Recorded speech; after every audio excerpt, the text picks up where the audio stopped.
Hi, you guys. Welcome to Audrey's reading area.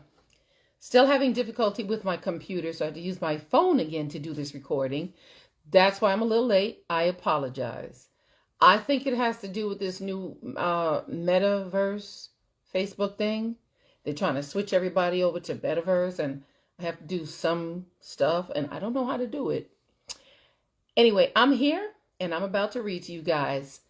Alexa, what time is Audrey's reading area? Audrey reads in her area at 5 p.m. All right, you guys. Well, I'm here. I'm ready to read on this Educational Tuesday. And please click like. Mom, click that like button. My mom is here. Please hit share and then go on over to YouTube and smash that subscribe button for me. Smash it. Smash it good. And then punch that notification bell so you can be notified every single time I upload a new video here at Audrey's reading area. All right, you guys. The fun, exciting, and educational book that I'll be reading to you. Too Much Pressure, the Berenstain Bears. Too Much Pressure. It's written by Stan and Jan, and illustrated, written and illustrated by Stan and Jan Berenstain. Too Much Pressure. Okay. Let's read. Listen, guys, do some listening. If someone were to ask you who Bear Country's busiest creatures are, you might answer that bees are the busiest. They gather nectar and pollen, make honey, guard the hive, and do all the other things that have earned them the title busy bees. Or you might answer that beavers are the busiest. They fell trees, make dams, and build lodges with secret underwater entrances. There's no question about it. Beavers certainly are busy. But if you were to answer bees or beavers, you would be wrong, because the busiest creatures in Bear Country lately are none other than our friends, the bear family. The bears haven't always been so busy. They used to do things that most families do. They worked and played, went to school, visited friends, enjoyed nature, and once in a while, they just sat around and did absolutely nothing.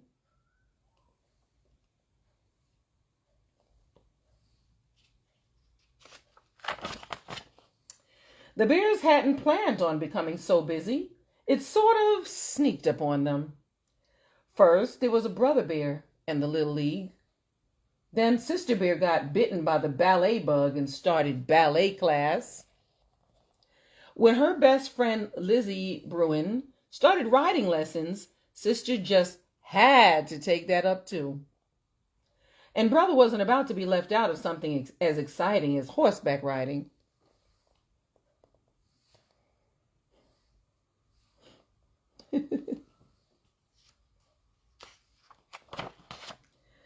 That's how it was with other activities.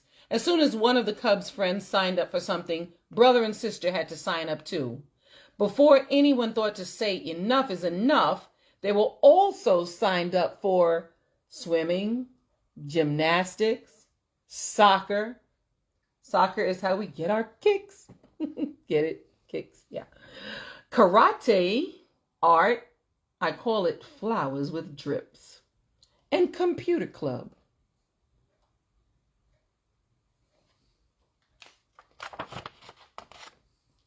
Talk about busy.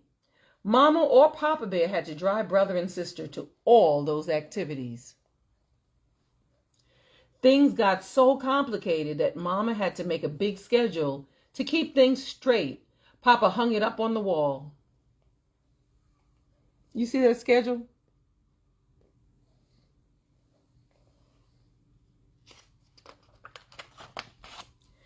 The schedule was especially difficult on Friday.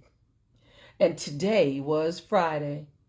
Will somebody answer the phone? Called Mama after the fourth ring.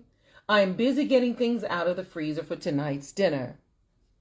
Can't right now, shouted Sister from upstairs. I'm getting ready for the ballet. Me neither, yelled Brother. I'm getting on my baseball stuff.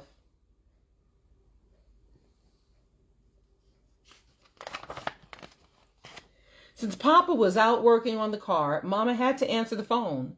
She reached it by the seventh ring. It seemed a lot longer to Gran on the other end. Hello, said Mama.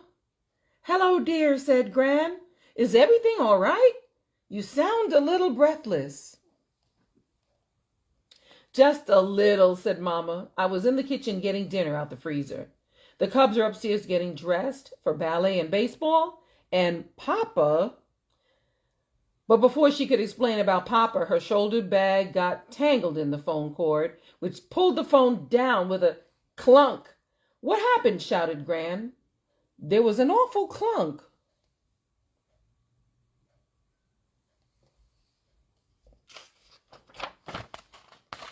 It was just the phone falling. Was there anything special, Gran? What Mama didn't explain was that when she stooped to pick up the phone, her hat fell off, and when she reached for it, she tripped over the cord and was now sitting in a tangled heap on the floor. Wow. I was just calling to invite you all to dinner sometime soon, said Gran. I'd love to, Gran, but we're just on our way out, so let me check our schedule and get back to you. Fine, Gran said after a pause. Well, goodbye. Mama, shouted Sister. What are you doing sitting on the floor playing with the phone cord? Come on, we're going to be late. Drop me off first, shouted Brother on the way to the car. No, me first, cried Sister. No, me, insisted Brother.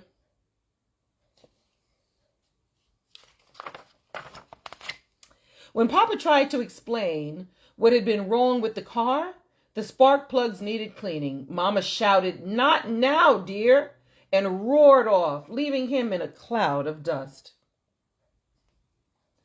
Well, Gran said as she hung up the phone, there certainly is a lot going on over at the treehouse.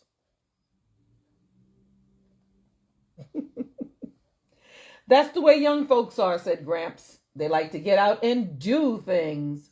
Why, when I was a young fella.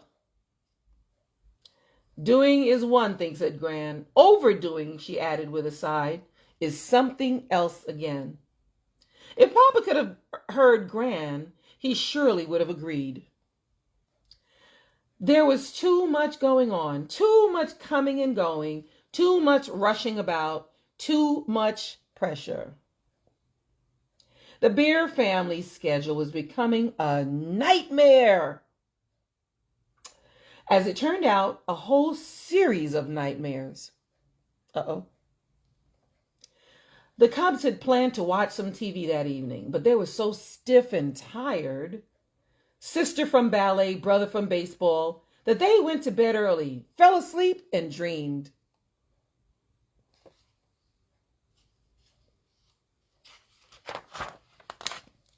Sister dreamed she was on a strange sort of merry-go-round, a merry-go-round of activities which went round and round and round.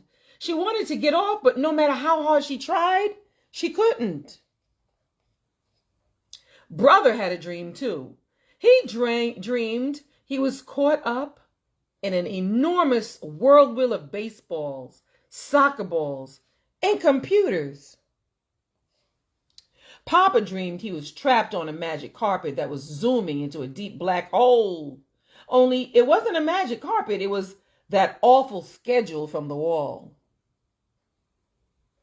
Mama didn't have a nightmare. The reason was that she didn't fall asleep all night.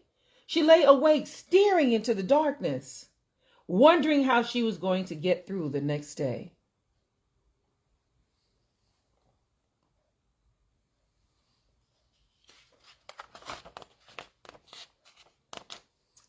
After a quick breakfast, Mama packed a lunch for Papa, who headed for some work in the forest. Then she shooed the Cubs into the car. Hurry, she said. We have a difficult day ahead of us. There's art class, soccer, karate, and swimming, and we've got to squeeze in lunch and shopping. They climbed up into the car, and she turned the key, but the engine wouldn't start. She tried again, but it wouldn't start. Please, Mama, shouted Brother. Our karate instructor is very strict about being late. And the soccer coach is worse, yelled Sister. Mama tried again and again. Please, Mama, they screamed, jumping up and down in the back seat, but no matter how hard she tried, the car just would not start. Wow. It just would not start.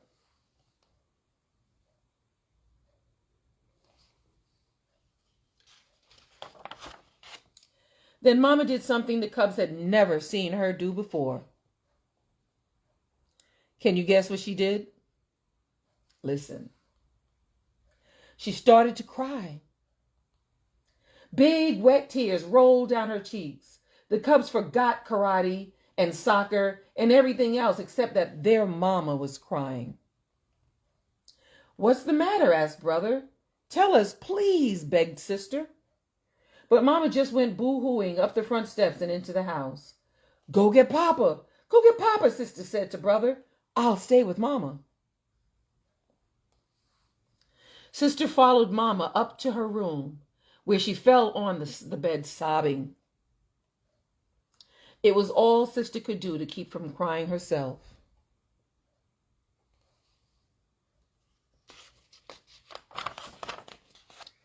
It's Mama, you gotta come, shouted Brother as he reached Papa's workplace in the woods. He told Papa what happened. Papa could see that he was upset about Mama crying. Everybody cries once in a while, son, he said. Even you? Asked Brother. Sometimes, Papa said. The problem with the car is those spark plugs. We probably need new ones, but the real problem is this schedule of ours. I know Mama didn't sleep well last night worrying about it. I didn't sleep too well either. I had this awful dream, admitted Brother. That makes two of us, said Papa. Sister had one too, said Brother as they reached the treehouse.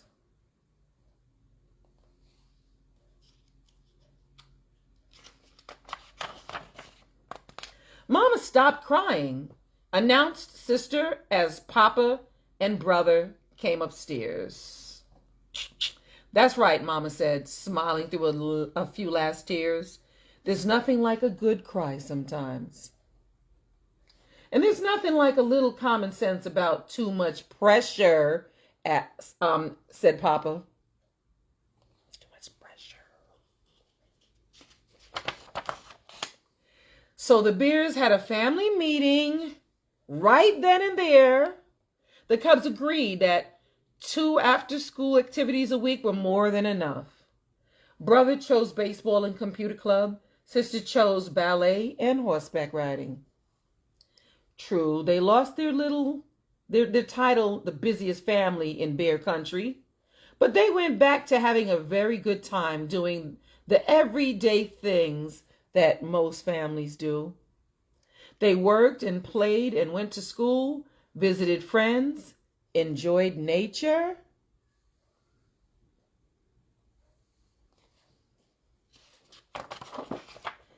And once in a while, they sat around doing absolutely nothing. What it isn't good for, absolutely nothing. Absolutely nothing. Which is probably what I'm going to do when I stop recording this. Wow, you guys, the end. Thank you so much for joining me here at Audrey's Reading Area and listening to me read fun, exciting books and educational, because I know you guys learned a lesson on this one. It's called The Berenstain Bears and Too Much Pressure. I know you guys learned a little bit about parents, and sometimes they feel pressure and tired, and sometimes you got to let them have a little bit of time to themselves or a little bit of time off and try to think about your parents too. This book I'm going to dedicate to my daughter and her 4 kids, Korea, Sanaa, DJ, and Kaden. Love you guys, and I miss you so, so much. So thank you guys again for joining me here at Audrey's Reading Area. And I'm going to shout out to my mom, who's always here listening to me read. Thank you, thank you, thank you so much, Mom, for being here always. Thank you, Alfonso Llewellyn, aka Matthew. Don't know if he wanted me to say his real name, but I said it. Thank you, thank you. I think it says Dot. Let me put on my other glasses because that's too small for me to see. Let me put them on, let me put it on. Danya Crowd, thank you for being here. Thank you, thank you. Brian, thanks, Brian, for coming again, listening to me read. Thank you, thank you. Who else do we have here? Because I'm recording now from my phone. Something is going on, technical difficulties with the computer and this new, I believe it's this new, what do they call it? Metaverse, Facebook thing that they're trying to switch over. And so it's not, they want me to switch something. And I don't know how to do it. But anyway, I'll be recording to my phone, from my phone. And if they make that change on here too, I'm going to just have to figure it out then, right? But thank you all for coming here and supporting me by listening to me read, letting your kids, your godkids, your nieces and nephews, your grandkids, letting everybody listen to me read fun and exciting and educational books like this. All right, you guys. I will see you again tomorrow, right? I'll be here live at 5. That's LIVE. Live at 5 tomorrow. So be here. And don't forget, go on over to Audrey's reading area and smash that subscribe button for me. You also got to tell your people, tell your friends, tell your family, tell your kids to go to Audrey's reading area and hit, smash that subscribe button for me. All right. All right, you guys. Hope you had fun. And I will see you again tomorrow live at 5. At 5. Tomorrow. I'll see ya tomorrow. It's only a day away. Here at Audrey's reading area. Oh, and in a few minutes, I'll be posting a link. Just click the link. It'll take you right over to YouTube. Audrey's reading area. Hit that subscribe button. And I will see you again tomorrow. See you soon.